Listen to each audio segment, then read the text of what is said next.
I really loved Kefalonia. This is Myrtos Beach, which is probably the most beautiful beach I've ever seen. And then we went to Assos, Assos, which is a completely untouched village, just gorgeous, crystal clear water, great little cafes by the sea.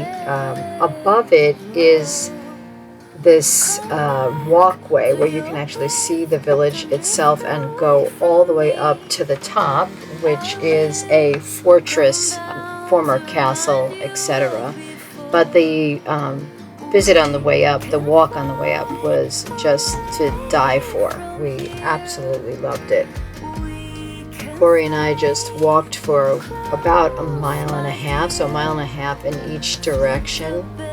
And when we ultimately got to the top, we were treated not only by an incredible view, but also, as I mentioned, this fortress, where the walls were intact and some of the ruins itself. So the actual entrance was intact, as well as several of the edifices inside in relatively good condition. And then when we got into the town itself to have a cup of coffee, we were surrounded by flowering trees and bougainvillea, just really wonderful.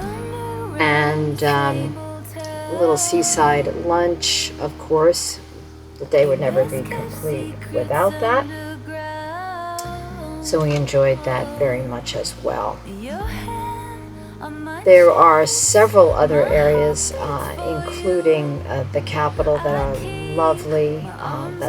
This is Fiskardo, which is particularly beautiful. The harbor itself is very crowded and somewhat difficult to med moor due to anchors in multiple positions, but incredibly convenient and picturesque with shops as well as restaurants right by the water. So a definite must stop for anchoring or stern to.